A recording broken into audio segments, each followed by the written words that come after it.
Assalamualaikum warahmatullahi wabarakatuh. Perkenalkan, nama saya Wifa Aini Ataya Habibah dengan NIM 44412300165 dari kelas 4A Ekonometrika dengan dosen pengampu Bapak Tatang Sutisna SPMSC dan Bapak Ali Yudin SPMP serta Asisten Praktikum Dr. Naila Fitriani. Di sini saya akan melakukan analisis regresi linier berganda dengan menggunakan aplikasi SPSS. Regresi linier berganda adalah hubungan secara linier antara dua atau lebih variabel independen dengan satu variabel dependen, dengan persamaan umumnya yaitu Y sama dengan A tambah B1 X1 tambah B2 X2, di mana Y sebagai nilai prediksi variabel dependen, A sebagai konstanta, B sebagai koefisien regresi, dan X sebagai variabel independen. Baik, langsung saja di sini contoh soalnya. Seorang mahasiswa akan meneliti apakah terdapat pengaruh motivasi dan minat generasi muda terhadap sektor pertanian.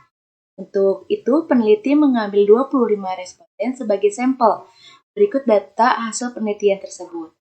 Lalu, analisislah menggunakan aplikasi SPSS dan interpretasikanlah dalam bentuk persamaan regresi linier berganda. Baik, di sini saya akan langsung saja menggunakan aplikasi SPSS. Pertama, kita akan menyiapkan datanya terlebih dahulu. Di sini saya telah menyiapkan data menggunakan Excel. Lalu kita copy data yang telah disiapkan di Excel tersebut. Lalu setelah itu, kita paste ke dalam SPSS. Nah, setelah terlihat di data view, kita klik variable view. Kita ubah name-nya. Untuk for 01 kita ubah ke dalam X1, lalu kita ubah ke dalam X2, dan kita ubah ke dalam Y. Lalu setelah itu, desimal kita ubah ke dalam 0.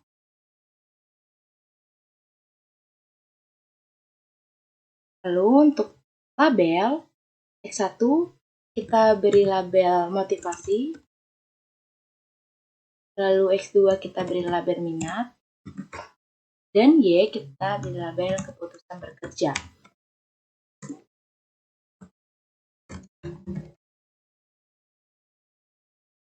Lalu setelah itu, untuk measure, kita pilih scale. Nah, setelah itu kita klik lagi ke data view, maka data akan berubah.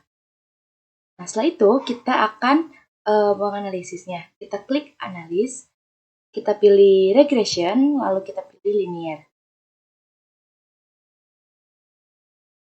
Nah, setelah itu kita masukkan keputusan bekerja atau variabel Y ke dalam dependen dan variabel X ke dalam independen. Kemudian kita klik bagian statistik, kita centang model fit, estimate, dan Darwin-Watson. Lalu kita klik continue. Kemudian kita klik lagi bagian plots. Kita masukkan receipt ke dalam Y, lalu spread ke dalam X. Lalu kita centang yang normal probability plot. Lalu kita continue. Lalu setelah ini kita klik OK. Maka hasil output dari analisis regresi linier berganda dengan menggunakan SPS akan muncul.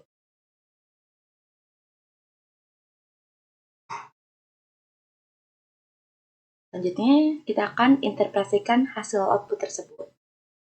Kemudian, kita akan menginterpretasikan hasil SPSS yang telah kita lakukan tadi. Yang pertama ada variabel enter atau remove. Nah, berdasarkan hasil tadi, diketahui bahwa variabel motivasi X1 dan minat X2 merupakan variabel independen.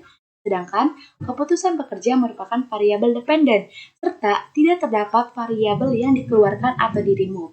Selanjutnya, ada model regresi, ada model summary. Nah, yang pertama ada R itu adalah korelasi bernilai 0,679 yang menunjukkan terdapat hubungan positif yang kuat antara variabel independen, motivasi, dan minat secara bersama-sama terhadap variabel dependen, yaitu keputusan bekerja. Lalu ada R square, yaitu koefisien dan determinasi yang bernilai sebesar 0,461 yang menunjukkan bahwa 46,1% variasi keputusan bekerja dijelaskan oleh motivasi dan minat. Sedangkan sisanya 53,9% dijelaskan oleh variabel lain yang tidak terdapat dalam model. Selanjutnya ada nilai adjust R-square sebesar 0,412 yang menunjukkan bahwa kekuatan pengaruh variabel X jika dalam regresi ini menggunakan lebih dari satu variabel independen sebesar 0,412. Lalu selanjutnya ada standar error of the estimate sebesar 4,308. Nah, hal ini adalah rata-rata kesalahan prediksi dalam model. Nah, selanjutnya ada Darwin-Watson. Nah, digunakan untuk mendeteksi apakah terdapat autokorelasi dalam residual model regresi linier. Nah, berdasarkan hasil output ini, nilai Darwin-Watson sudah 1,567 yang menunjukkan tidak ada masalah autokorelasi sehingga kasus ini dapat dihitung. Selanjutnya ada tabel ANOVA. Nah, tabel ANOVA ini disebut juga analisis varian. Nah, pada tabel ANOVA ini yang perlu diperhatikan adalah F-hitungnya. Nah, untuk F-hitung ini melihat secara bersama-sama dari variabel yang kita teliti. Nah, untuk membandingkan F-hitung, kita harus cari terlebih dahulu F-tabel. Untuk mencari F-tabel, yaitu bisa dengan cara, pertama kita lihat N yaitu atau jumlah sampel yaitu 25, lalu K yaitu total variabel sebesar ada 2 variabel X dan 1 variabel Y sehingga totalnya ada 3 variabel. Lalu baris atas DF N1 dengan rumus K-1 berarti sama dengan 3 dikurangi 1 yaitu 2. Lalu ada baris bawah DF N2 dengan rumus N-K yaitu 25 dikurangi 3 sama dengan 22. Maka hasil F tabelnya sebesar 3,44.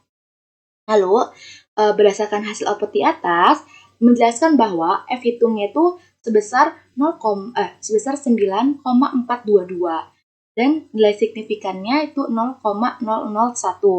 Nah, yang artinya 0,1 ini lebih kecil daripada 0,05. Dan pada variabel F-tabel tadi yang telah kita hitung bernilai 3,44. Nah, ini lebih kecil daripada nilai F-hitung. Maka dapat disimpulkan bahwa variabel independen, motivasi dan minat ini memiliki pengaruh yang signifikan secara bersama-sama atau simultan terhadap variabel dependen yaitu keputusan bekerja. Jadi selanjutnya yaitu ada koefisien. Pada kita akan bahas satu persatu. Pada kolom B, pada konstan adalah nilai untuk A dalam persamaan regresi. Nah, diperoleh nilai yaitu 0,635. Lalu untuk nilai B1 atau dalam motivasi ini yaitu 0,576 dan untuk nilai B2 yaitu 0,385. Sehingga bersama regresinya yaitu Y sama dengan 0,635 ditambah 0,576 X1 tambah 0,385 X2. Nah, untuk itu kita akan interpretasikan persamaan regresinya.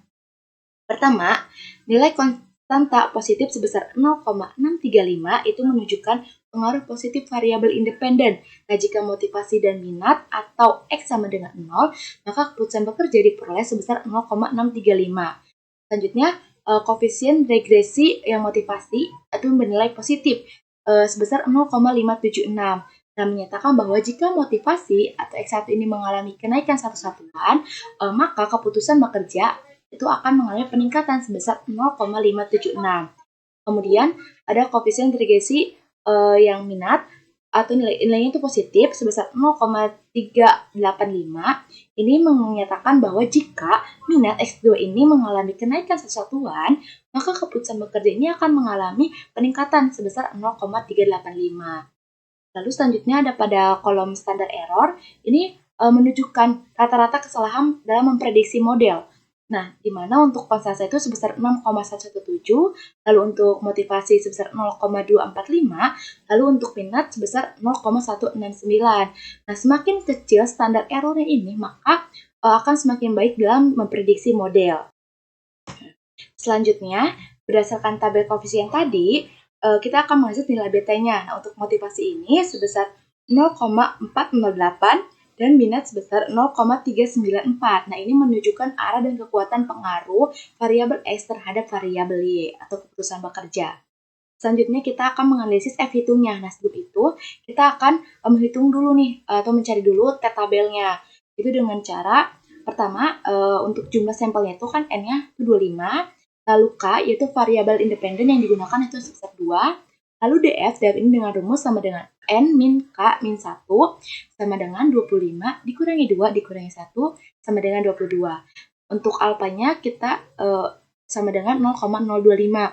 Menggunakan dua arah. Kenapa? Karena kita ingin mengetahui apakah ada pengaruh antara variabel independen, variabel X dan variabel Y terhadap variabel Y.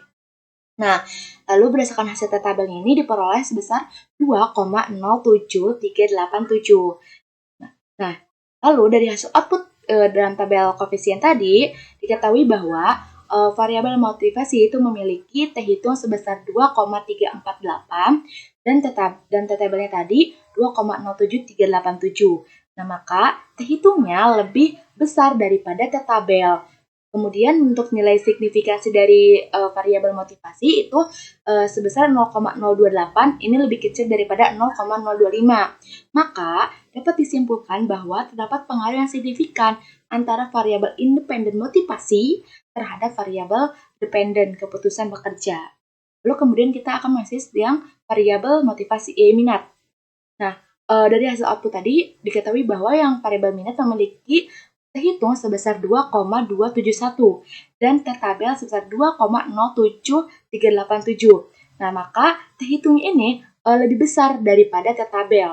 Kemudian untuk nilai signifikasi variabel minat yaitu 0,033. Nah, ini lebih kecil daripada 0,05. Maka dapat disimpulkan bahwa terdapat pengaruh signifikan antara variabel minat, variabel independen terhadap variabel dependen itu keputusan bekerja. Maka dari sini kita dapat menyimpulkan secara keseluruhan bahwa variabel motivasi dan minat atau variabel independen ini secara bersama-sama atau simultan berpengaruh signifikan terhadap keputusan bekerja generasi muda pada sektor pertanian. Lalu selanjutnya ada residual statistik. Nah, residual statistik itu adalah kumpulan statistik deskriptif yang menggambarkan karakteristik dari residual, sisa atau error dalam analisis regresi. Nah, residual ini adalah kayak sisa antara nilai aktual dengan nilai yang diprediksi oleh model regresi. Selanjutnya ada ppplot atau nama probability plot. Nah, dari residual regresi digunakan untuk menguji asumsi normalitas residual dalam analisis regresi. Apakah itu berisi mononormal atau tidak? Nah, dalam grafik ini terlihat bahwa sebagian besar titik ini mengikuti garis diagonal. Nah, yang menunjukkan bahwa asumsi normalitas residual terpenuhi atau data tuh residu itu mendekati distribusi normal. Selanjutnya ada scatterplot. Nah, scatterplot ini digunakan untuk menguji asumsi homoskidastisitas dalam analisis regresi. Nah, pada gambar scatterplot di atas itu menunjukkan hubungan antara motivasi X1 dan minat X2 terhadap keputusan bekerja Y. Nah, titik-titik pada gambar ini mempresentasikan data responden yang tersebar secara acak. Nah, garis tren naik menunjukkan adanya hubungan yang positif. Hal ini berarti mengidentifikasikan bahwa semakin tinggi motivasi dan minat, maka semakin tinggi pula keputusan bekerja generasi muda pada sektor pertanian. Oke, mungkin hanya itu aja yang dapat saya sampaikan dalam menganalisis regresi linear berganda dengan menggunakan aplikasi SPSS. Kurang lebihnya mohon maaf. Assalamualaikum warahmatullahi wabarakatuh.